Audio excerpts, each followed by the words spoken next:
सोहळा आनंदाचा गजर विठुरायाचा अखंड हरिनाम सप्ताह मौजे नाझरेकडे पठार तालुका पुरंदर जिल्हा पुणे विनीत समस्त ग्रामस्थ मंडळी भजनी मंडळ तसेच युवक मंडळ नाझरेकडे पठार. स्मशानामध्ये हे दैवत राहिलं. सगळी माणसं माणसाला जळत असताना सोडून निघून येतात. एक वेळ असा येतो अग्नीच्या बरोबर एकट्याला जळावं लागतं, पण भगवान महादेव स्मशानामध्ये आपली पाठराखण करतात. मी नेहमी एक विधान करतो, एकदा तरी पंढरपूरची वारी केल्याशिवाय, एकादशी केल्याशिवाय आणि तुळशीची माळ गळ्यामध्ये घातल्याशिवाय आपल्याला मरायचं नाही कुणालाच. विचार की का बरं असं का सांगितलं? आपली पाठराखण स्मशानामध्ये भगवान महादेवाने करावी असं जर वाटत असेल तर गळ्यामध्ये तुळशीची माळ पाहिजे, एकादशी व्रत केलं पाहिजे आणि पंढरपूरची एकदा वारी केली पाहिजे. त्याचं कारण सांगतो, नामधारकाची राख सुद्धा वाया जात नाही. भगवान महादेव त्या स्मशानामध्ये आपल्या अंगाला त्या नामधारकाची राख भस्म म्हणून लावतात आणि त्या स्मशानामध्ये राहतात आणि साधना करतात. आपण आपल्याच घरातल्या माणसाची राख सावडायला ज्यावेळेस जातो त्यावेळेस घरी आल्यानंतर आंघोळ करतो, पण आपली माळकऱ्याची राख भगवान महादेव अंगाला लावून साधना करतात. आपली राख सुद्धा वाया जाणार नाही, फक्त गळ्यामध्ये माळ पाहिजे, एकादशी पाहिजे. हा 4Gचा जमाना आहे, एवढा लेट करून चालणार नाही. आता 5G मध्ये आपण प्रवेश करणार आहे. मला फक्त मुद्दा सांगायचा आहे की इतकी कृपा आपल्यावरती करतात, राखही वाया जात नाही. वारकरी संप्रदाय आपला फिल्टर सारखा आहे. कधी कधी पाणी आहे ना, पाणी असं पायावरती घेण्याच्या योग्यतेचं नसतं, पण तेच पाणी ज्यावेळेस फिल्टर मध्ये जातं ना त्यावेळेस पिण्याच्या योग्यतेचं होतं. वारकरी संप्रदायात काही अशी माणसं होती जी पायाजवळ उभ्या करण्याच्या योग्यतेची नव्हती, संप्रदायात आली, आज ती पूजनीय झाली. महाराज असा फिल्टर सारखा संप्रदाय आपला. उदाहरण सांगू तुमच्याच रस्त्यावरच, जेजुरी सोडल्यानंतर आपला मुक्काम येतो त्या गावाचं नाव काय? तुम्ही काय रिवश येतात काय सासवडला? वाल्ले. असं म्हणतात की वाल्या कोळ्यांनी तिथं वाटमारी केली, माणसं मारली. बरं किती माणसं मारली? एक नाही, दोन नाही, एक माणूस मारला तर एक खडा उचलायचा मोहरी एवढा आणि रांजणात टाकायचा. अशी किती माणसं मारली? मोजायला होते का तुम्ही याच्यातलं कोणी? पण 7 रांजण भरले ना. 7 रांजण भरून सुद्धा जर तो जर वाल्या कोळी, वाल्याचा वाल्मिकी होत असेल, पूजनीय जर होत असतील तर संप्रदायाची ताकद किती मोठी आहे पहा. या देशातल्या एका गुंडाने ठरवलं होतं मला साधू व्हायचे, होऊन दाखवलं का नाही? त्यांच्याही पेक्षा कितीतरी पट आपण अजून चांगले आहोत. आपण एवढी वाटमारी केली नाही, चोरी केली नाही, कुणाला हाणलं नाही, कुणाला मारलं नाही. आपल्याला फक्त नामस्मरणाच्या माध्यमातून शुद्ध आणि पवित्र व्हायचे. चला पुढचा मुद्दा मला सांगायचा आहे. भगवान महादेव आपली राख सुद्धा वाया जाऊ देत नाही, भस्म म्हणून अंगाला लावतात. म्हणून या गोष्टी आपल्याला करायच्यात. आणि तिसरी गोष्ट, किती भोळ. भगवान महादेव म्हणतात माझं नाही नाव घेतलं तरी चालेल, पण माझा रामाचं नाव घेणारा मला खूप प्रिय आहे. स्वतः भजन करतात रामाचं.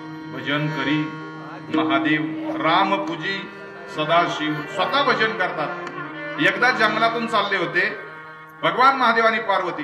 ज्या जोडप्याला वाटत असेल, नवरा बायकोला वाटत असेल आमच्या आयुष्यात कधीच भांडणं होऊ नयेत, त्यांनी भगवान महादेवाचं पार्वती मातेचं चरित्र वाचायचं. कधीच भांडणं होणार नाही, इतकं चांगलं चरित्र.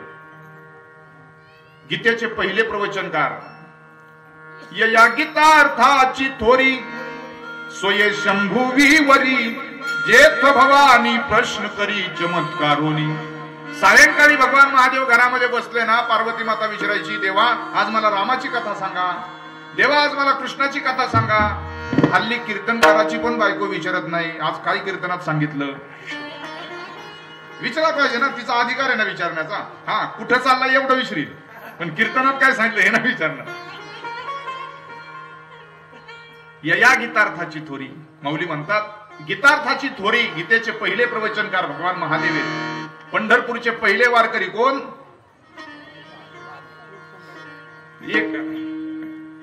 एका जनार्दनी वैष्णव शिरोमणी महादेव. गरजेपुरतं आपलं एका जनार्दनी वैष्णव शिरोमणी महादेव. एकदा भगवान महादेव आणि पार्वती माता अशा रस्त्याने चालले होते. चालता चालता भगवान महादेव थांबले आणि 3 वेळा असे वाकले. 3 वेळा वाकून नमस्कार केला. पार्वती माता बरोबर आहे, देवा वाकले कशासाठी? कशासाठी वाकले? नवरा वाकला काय आणि उठला काय, बायकोला विसरावंच लागतं ना. कशासाठी वाकले? देव म्हणले तुला नाही कळायचं पार्वती, चल. नाही कळायचं तुला, नाही पण सांगाच. आता ती सांगितल्याशिवाय पुढे जाऊन ती जाऊन ती बायको कसली? सांगा म्हणले. कशासाठी वाकले, कशासाठी, कुणाला 3 वेळा नमस्कार केला? भगवान महादेव म्हणतात अगं पार्वती, दूरवर एक अंतरावरती एक मनुष्य चाललाय, दिसतोय तुला? हो म्हणले दिसला. म्हणले तो चालता चालता त्याच्या पायाला ठेच लागली आणि ठेच लागल्यावर त्याच्या मुखातून राम आलं. आपल्या पायाला ठेच लागल्यावर काय होतं? कुणी शिवी दिली काय माहिती. आणि त्याच्या पायाला ठेच लागली, तो म्हणला राम, हे राम, असं एवढंच म्हणला पायाला ठेच लागल्यावर. भगवान महादेव पार्वतीला सांगतात अगं चालता चालता त्याच्या पायाला ठेच लागली ना, म्हणून तो राम म्हणला. आणि जो कोणी एकदा राम म्हणतो त्याला मी 3 वेळा वाकून नमस्कार करतो. भगवान महादेव म्हणतात एकदा राम म्हणणाराला, मी म्हणेल एकदा राम म्हणणाराला जर 3 वेळा वाकून नमस्कार करत असतील तर कीर्तनात बसणाराला काय देऊ उत्तर देऊ त्याचं? चरणीची राजा वंदी शूळ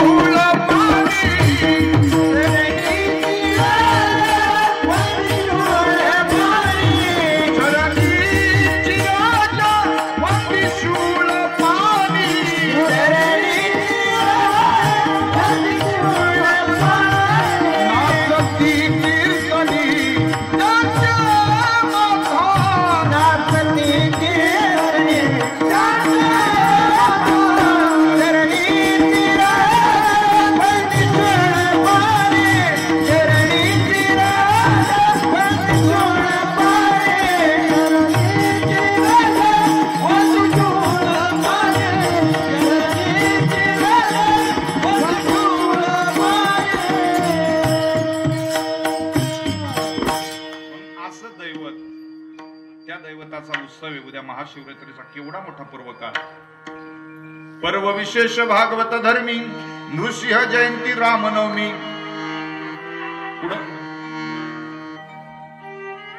कृष्णाष्टमी, वामन जयंती आणि उत्तम उत्तम शिवरात्र, हे 5 पर्व काळ सांगितले. त्याच्यातला उद्याचा महाशिवरात्रीचा पर्व काळ असो. का देवाची कथा करायची? तुकोबाराय म्हणतात त्याची कथा करायची, त्याच्या नामाचा गजर करायचा. कशासाठी? देव आम्हाला सांभाळतो म्हणून त्याची कथा करायची. देव आमचं पालन करतो, पोषण करतो म्हणून त्याची कथा करायची. कथा आम्हाला सुख देते म्हणून त्याची कथा करायची. कथा आम्हाला मुक्त करते म्हणून देवाची कथा करायची. 2 वर्षाच्या कालखंडानंतर आपण सगळे एकामेरीला भेटायला लागलो. कोरोनाचा काळ थोडासा सरत चाललाय आणि मला असं वाटतंय हा काळ आता सरावा, असाच बाजूला निघून जावा. गेल्या वर्षी सप्ताह केला आपण, केला. तुमची डेअरिंग म्हणावं लागलं. मग कोरोना घाबरत होता तुम्हाला असं म्हणावं लागेल. आता कुठंतरी चालू झालं होतं परत मध्ये बातमी यायला लागल्या बंद झालं. कुठंतरी पाय मोकळे करायला बाहेर पडलो. एक गंमत म्हणून सांगतो तुम्हाला. आमच्या तिथला एक माणूस 8 दिवस आहे ना बिल्डिंगच्या खाली उतरला नाही पोलिसांच्या भीतीने. त्याला माहिती होतं बिल्डिंगच्या खाली उतरलं की पोलीस फिरतात आणि संध्याकाळचं घरात यायचं म्हणलं पाठाण रंगीत करूनच मारत. पोलीस मारत होते. परवानगी कुणाला होती? मेडिकलवाले, दुकानवाले, भाजी विकणारे, त्यांना परवानगी होती. काय झालं? 8 दिवस तो घरातून बाहेर पडला नाही. सकाळचे 8 वाजले होते आणि सकाळी सकाळी खालून भाजीवाल्याने आवाज दिला भाजी घ्या भाजी म्हणून. आणि एवढ्यामध्ये काय झालं? तो म्हणला त्याच्या पत्नीला म्हणला अगं पिशवी दे, मी खाली जातो भाजी घेऊन येतो. भाजी आणायच्या निमित्ताने गेलो की पोलीस काय मारत नाहीत. 8 दिवस झालं घरात बसलोय, पाय मोकळे करायला तरी खाली जातो म्हणून पिशवी घेतली बायकोकडनं, खाली आला. खाली आल्यानंतर फक्त एवढंच म्हणला त्या भाजीवाल्याला, हातगाडी होती, भाजीवाल्याला म्हणला एक काम करा, तुम्ही मला तुमची हातगाडी 15 मिनिटं करता द्या, मी तुम्हाला 100 रुपये एक्स्ट्रा देतो म्हणला.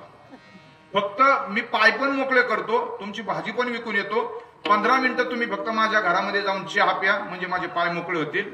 तेवढ्यात तो भाजीवाला म्हणला खरा भाजीवाला तर मी पण नाही, खरा तर माझ्या घरात चहा पितोय. म्हणजे कळालं मला काय म्हणायचं तुम्हाला. ते पण खरं नव्हतं. तेही त्या ठिकाणी पाय मोकळे करायला चालू होतं. आता तसंच झालं, आपण कुठेतरी चालू करायला लागलो आणि पुन्हा हे वारं आलं होतं. आता गेलं समजा असं जात चाललंय आणि जावं लवकर. आणि जाणार का जाणार नाही? नामाच्या चिंतनी 12 वाटा पळती विघ्ने. नामाचं चिंतन केल्यानंतर विघ्नही 12 वाटाने निघून जातात आणि जगातले सगळे लाभ नामाच्या चिंतनाने होतात. अवघे लाभ होती एका या चिंतने, नाम संकीर्तने गोविंदाच्या. सगळे लाभ नामस्मरणाच्या चिंतनातून होतात. चला, देव आम्हाला सांभाळतो म्हणून त्याची कथा करायची. किती सांभाळतो? आपण सगळे आता एकामेरीला भेटायला लागलो. प्रत्येक माणूस इथं म्हणतो, महाराज या कोरोनाच्या 2 वर्षाच्या काळात प्रचंड लॉस झाला. तुमचं काय झालंय? लॉस झालाय का प्रॉफिट झालाय? प्रॉफिट झाला तरी मला देऊ नका, आणि लॉस झाला तरी मी काय तुमचा भरून देणार नाही. फक्त काय झालं एक सांगा. हा, तुमचं मत प्रॉफिट. माता भगिनीला काय वाटतं? तिकडे काय का व्हायना, उद्याचा चहा मिळाला म्हणजे झालं. काय एवढं घेणं देणं त्याचं प्रॉफिटचा लॉस? सगळं फुल भरलंय. या वार्डात कोणी उमेदवारच दिसत नाही. बिनविरोध दिलाय, काय वाढतो? काय झालं? लॉस का प्रॉफिट? मी काय म्हणणार नाही तुम्हाला, मला काय द्यायचंय नाही घ्यायचंय नाही. एक मताने फक्त ठराव पास करा. काय ठीक आहे? काही का तुम्ही काय उत्तर देत नाही ना? असंच एक ठिकाणी प्रश्न विचारायला लागलो. एक म्हातारी म्हणली, तू पैसे कशाचे घेतोस? काय लोक काही सोडत नाहीत. घटना सांगतोय मी. मला असं वाटतं आपला सगळ्यांचा झाला तो प्रॉफिट झाला. एकाच वाक्यात सिद्ध करून दाखवतो. देवाने आम्हाला या वर्षीचा सप्ताह करायला जिवंत ठेवलं, हाच आपला प्रॉफिट आहे. याच्यापेक्षा दुसरा प्रॉफिट असू शकत नाही. आता कमीत कमी पैसे मोजताना तरी लक्षात ठेवा, हे पैसे मोजत असताना हे पैसे मोजायला तरी जिवंत राहिलोय. ज्यांच्याकडे अब्जावधी रुपये होते ना आपल्या पुण्यात, घरात खोलीभर पैसे पडून येत पण मोजायला कोण नाही. लॉस कोणाचा झाला? महाराज, जी माणसं आपल्यातून गेली, जायला नको होती, लॉस त्यांचा झाला, आपला प्रॉफिट झाला. मला असं नेहमी रोज सुचतंय की आपण काय देवाच्या विशेष कोट्यातली माणसं होतो काय? 2 वर्षाच्या महामारीच्या काळात देव आपल्याला सांभाळतोय. कसं सांभाळतोय? क्षणोक्षणात सांभाळितो, साक्षी होतो,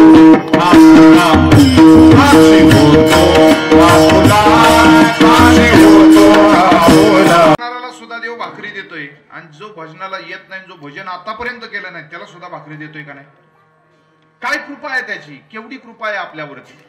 दृष्टांताने सिद्धांत लक्षात येईल, अभंगाची भाषा लक्षात येईल. देव कसं सांभाळतो सगळ्यांना. भजन करणारालाही सांभाळतो, आणि ज्यांनी भजन आयुष्यात केलं नाही त्यालाही सांभाळतो. इतका कृपाळू देव आहे. काय झालं, एकदा एक मनुष्य असा 2 दिवसाचा उपवासी होता, आणि रस्त्याने चालला होता.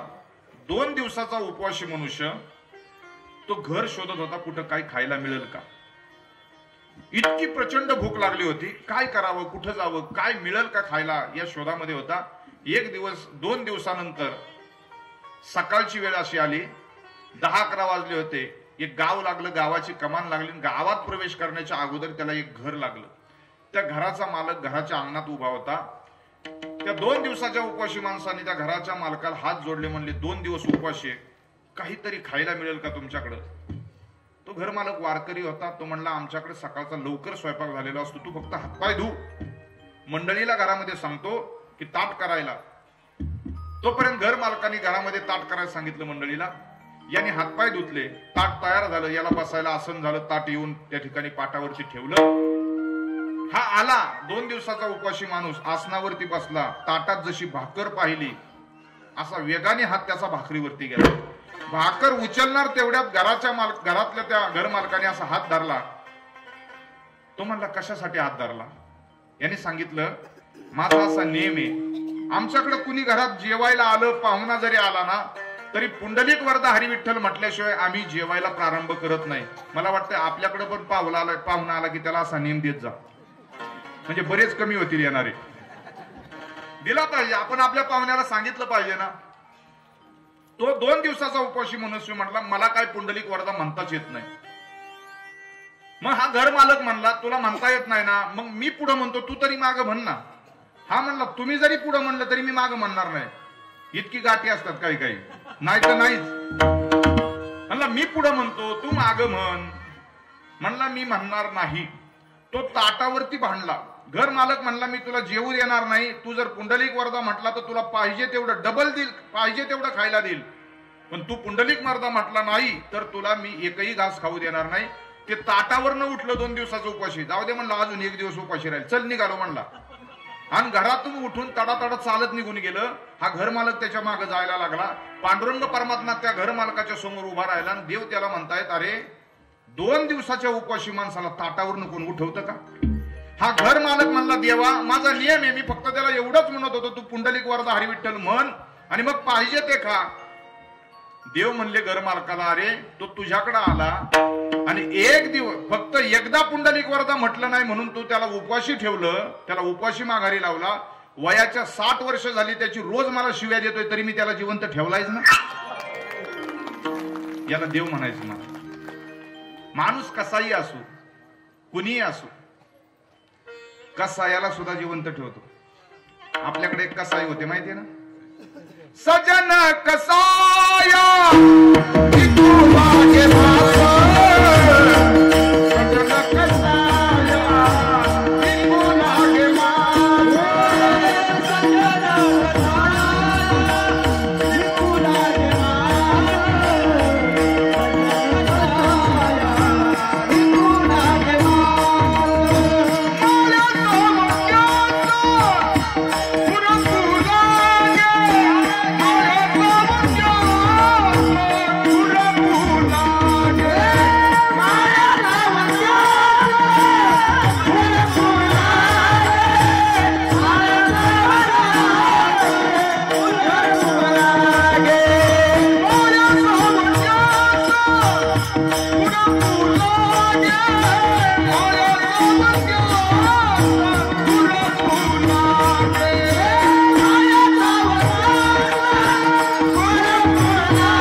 सांभाळतोय.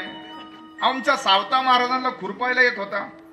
200 रुपये रोजाने असणारी महिला यायला किती का वाजता ना पण जाताना 5 वाजताच जाते. पण देव मात्र इकडे किती आहे मला माहिती नाही बरं का, मी आपला अंदाज लावतोय. येताना किती वाजता येतात लोक, 9, 10, 11. कीर्तनाला येणारी माणसं त्यांनी किती वाजता कीर्तनाला येऊ द्या पण महाराजांनी मात्र 9ला सोडलं पाहिजे. हे काय दंडक आहे? हा कुठला नियम आहे तुमचा? जेवढा शेवटचा माणूस जितक्या वाजता येतील ना त्याच्या पुढे 2 तास धरले पाहिजेत म्हणजे सगळे वेळेवरती येतील. कीर्तनाचा टायमिंग 7 ते 9 असतो. जसं काय कधी कधी असं वाटतं बाकीच्या मंडळींना 8चा टायमिंग दिलाय का 8:30चा दिलाय नक्की कळतच नाही. विठ्ठल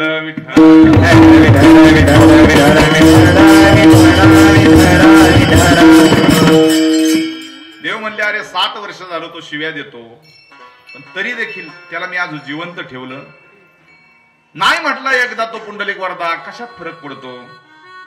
म्हणून तुकाराम महाराजांचं सांगणं आहे आपल्याला, देव आम्हाला सांभाळतोय ना मग त्याची कथा करायची, मग त्याचं गाणं गायचं. ज्याची खावी पोळी त्याची टाळी वाजवावी लागते ना. महाराज तुमच्या इतकं भाग्यवान कुणीच नाही. आमच्या कपाळावरती तुमच्या इतकं चांगलं नाही हो. तुम्ही माऊलींच्या रस्त्यावरची माणसं आहेत. तुमचं भाग्य थोर होतं म्हणून तुम्ही माऊलींच्या रस्त्यावरती जन्माला आला. आमचं भाग्य कमी पडलं म्हणून आम्हाला पार खडकवासल्याच्या पलीकडे फेकलंय. तुमचं भाग्य थोर होतं. माऊलींच्या रस्त्यावरती कुणालाही जन्म मिळत नाही. देवाच्या रस्त्यावरती ही वाट काय सामान्य नाही. ही वाट गोमटी वैकुंठासी जाता रामकृष्ण कथा दिंडी ध्वजा. तुका म्हणे तुम्ही चला याची वाटे आणि भरवसेने भेटे पांडुरंग. या वाटेने चालल्यानंतर पांडुरंगच भेटणार असं तुकोबरायांनी सिद्धांत सांगितला. महाराज म्हणले बाकीच्या वाटेला जर आपण चालायला लागलो तर जीवनाची वाट लागेल पण या वाटेला चाललो तर देव भेटेल. एवढी पुण्यवान वाटे ही महाराज. लाखो कोट्यावधी माणसं या वाटेने चालली. या वाटेवरती स्वर्गातल्या 33 कोटी देवता झाडाच्या रूपानं, वेलीच्या रूपानं, दगडाच्या रूपानं, मातीच्या रूपानं उभ्या आहेत. या वाटेवरची झाडं सुद्धा सामान्य नाहीत. या वाटेवरची झाडं ऋषीमुनींच्या रूपानं, झाडाच्या रूपानं उभी आहेत. म्हणून या वाटेवरच्या झाडांना सुद्धा त्रास द्यायचा नाही. अजिबात अजिबात द्यायचा नाही. विठ्ठल विठ्ठल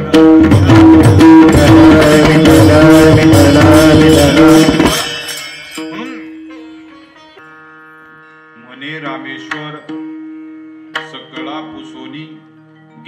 तो विमानी बैसोनिया. कोण गेलं विमानात बसून? हा, मला ऐकाय कमी आहे बरं जरा. हा, असं जरा मोठ्याने बोला, जरा बरं राहत. मला वाटलं पंतप्रधान म्हणतात काय. 2 वर्ष दौरा बंद आहे आता.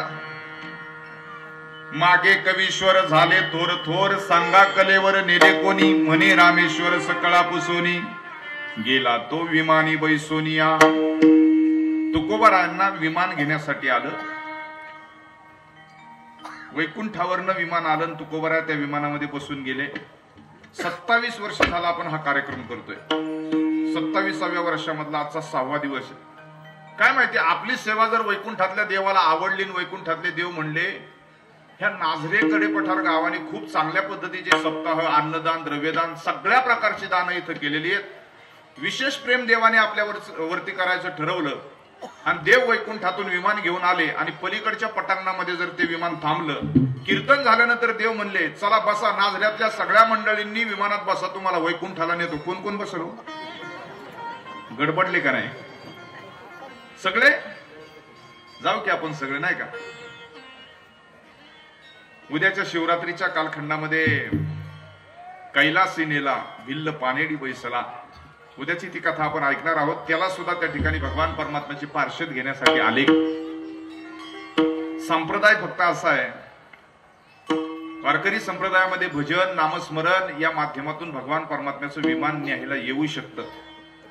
लौकिकातली विमानं सहज पैसे आल्यानंतर जाता येईल, फिरता येईल, पुणे दिल्लीचा प्रवास करता येईल. माझं तर याही पुढचं असं मत आहे, आपल्याकडं पैसे आल्यानंतर जगाच्या कानाकोपऱ्यात फिरायला जाता येईल, कुठेही जाता येईल जगाच्या कानाकोपऱ्यात. पण जगाला जर आपली पंढरपूरची वारी पाहायची असेल तर आपल्या महाराष्ट्रात यावं लागतं. हे आपलं वैभव आहे, याच्यासारखं वैभव. टाळी जर वाजवली तर चांगली वाजवा. कमीत कमी टाळी वाजवल्यानंतर आम्हाला कळालं पाहिजे की नाझरे गावामधली लोक टाळी वाजवायला तरी चिंगूस नाही. बाकीचं आमचं ठरलंय, काय काळजी करू नका तुम्ही, त्याचा लोड घ्यायचा नाही. विठ्ठल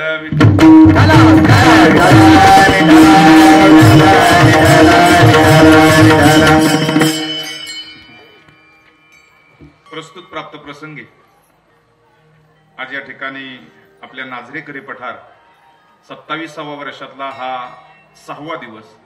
त्यानिमित्तानं समग्र ग्रामस्थांच्या वतीनं, माता भगिनींच्या वतीनं, अधिकार संपन्न सर्व टाळकऱ्यांच्या वतीनं, गायक वादक सर्वांच्या वतीनं या ठिकाणी वाजवण्यासाठी मृदंगामधले अत्यंत बारकावे जाणणारे आमचे परमार्थाचे स्नेही मित्र आणि अत्यंत जवळचे माझे ते गुरुबंधू आहेत. बरं, त्यांना महाराष्ट्रात कोण ओळखत नाही असं नाही, तो महाराष्ट्राचा एक ब्रँडच आहे. आणि हे मी ब्रँड मराठीला सांगतोय, बरोबर ना? ब्रँड मराठीच आहे ना आपलं, का मराठी हॉटस्पॉटला सांगतोय. बरं, काय हरकत नाही, हा पण एक हॉटस्पॉट होईल, काय काळजी करू नका तुम्ही. अर्जुन महाराज साळेकर या ठिकाणी आज मृदंगावरती आहेत. सगळी गायक मंडळी, मी पहिल्यांदा सर्वांचं दर्शन घेतोय. महाराष्ट्रातली मोठी मंडळी, पण प्रत्यक्षात भेटण्याचा योग आमच्या ज्योतिताई सातार परिसरामध्ये वॉटर स्टेशनला गेल्यानंतर दरवर्षी ताईंची तिथे भेट होत असती. अत्यंत चांगल्या पद्धतीची अंतरंग साधना करणाऱ्या ताई या ठिकाणी उपस्थित आहेत. ज्यांनी मला इथं निमंत्रित केलं, वारकरी संप्रदायाचे उपासक पाईक उत्तमराव नाझिरकर असतील आणि आमचे परमार्थाचे स्नेही आणि मित्र सयाजीराव नाझिरकर यांच्या माध्यमातून, म्हणजे त्या दोघांनी निरोप दिला याचा अर्थ सगळ्या गावाच्या वतीनं त्यांनी निरोप दिलाय. माझ्यापर्यंत या ठिकाणी हे सांगितलं, या सेवेसाठी यायचंय असा आग्रह त्यांनी धरला आणि त्यांच्या निमंत्रणामुळं तुम्हा सर्वांच्या दर्शनाचा आलेला योग. विठ्ठल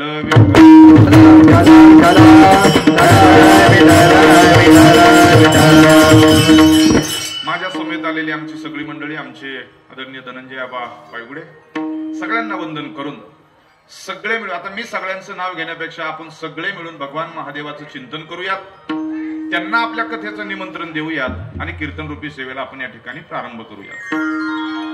कर्पूर गौरम करुणावतारम संसार सारम भुजगेंद्रहरम सदा वसंतम हृदयारविंदे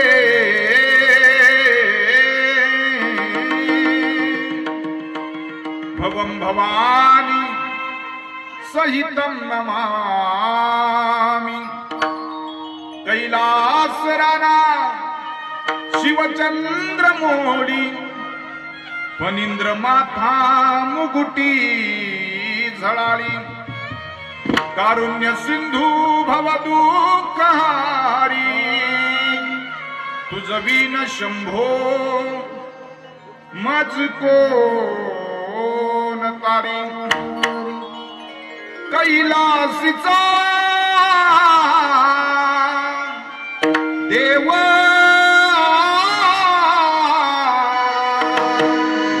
भोळा चक्रवर्ती कैलासीचा देव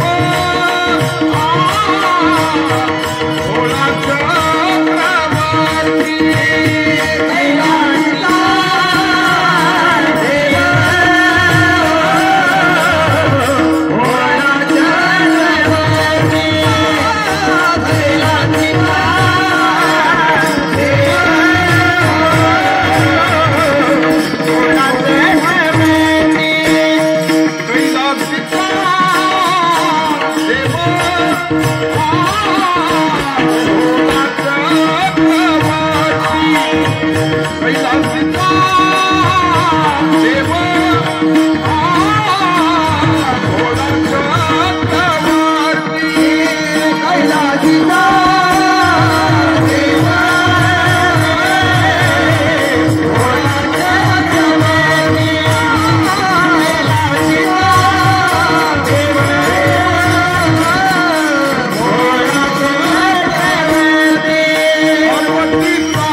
कैलासीचा देव कसा आहे? भोळा आहे म्हणले तू.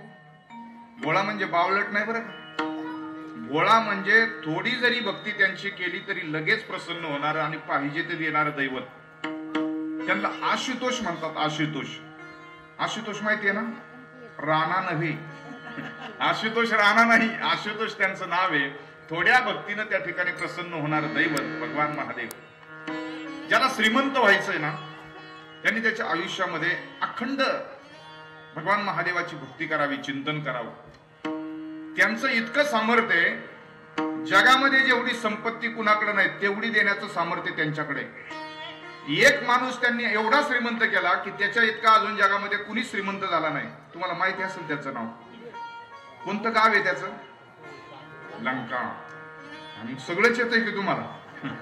वा वा. लंकेचा रावण एवढा श्रीमंत केला. तुका म्हणे भोळा, इतकं भोळ जिंकू जाणे कळी काला, हे सामर्थ्य.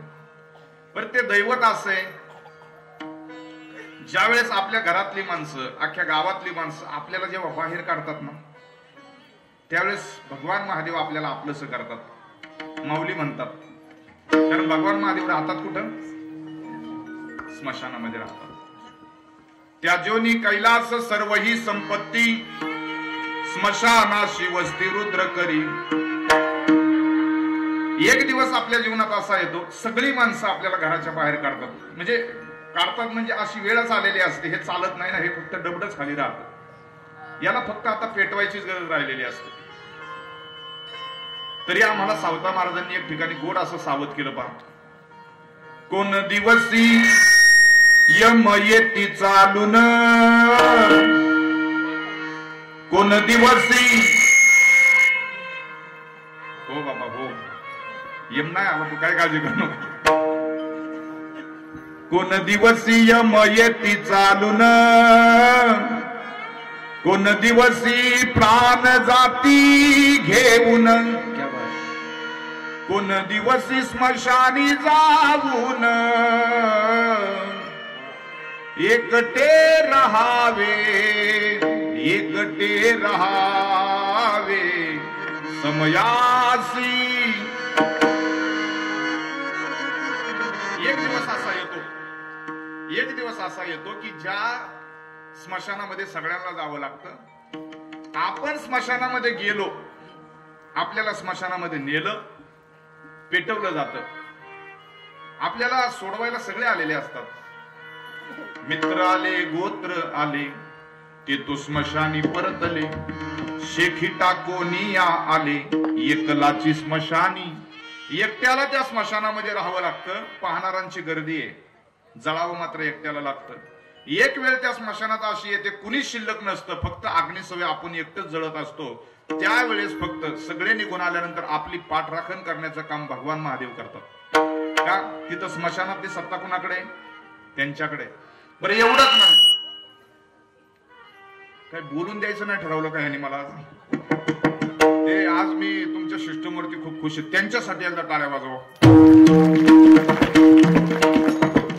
सकाळी फक्त सिस्टमवाल्यांशी भांडणच व्हायची राहिली होती. हा मी रडायचा उरलो होतो. इतकं पॅक करून टाकलं, 10 कीर्तनाची एनर्जी घालवली त्यांनी. म्हणजे अख्ख्या 10 कीर्तनाचं मानधन द्यावं लागेल तुम्हाला. ते इतकं पॅक करून टाकलं, बोलूनच देत नव्हते.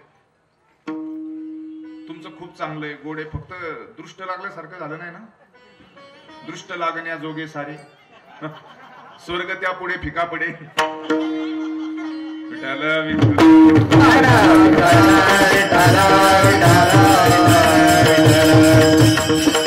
स्मशानात कोण राहतं? भगवान महादेव. आमच्या नामदेव महाराजांचं गोड माझ्या आवडतीचं प्रमाण. गोड वाजवणारे, गोड गाणारे, त्याच्यामुळे आज काय माहिती नाही कीर्तन किती वाजता सुटल ते. असं रान धावलं ना मोकळं, मग कवर पण चालावं असं वाटतं. गजचर्मधारी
गजर विठुरायाचा अखंड हरिनाम सप्ताह मौजे नाझरीकडे पठार, तालुका पुरंदर, जिल्हा पुणे.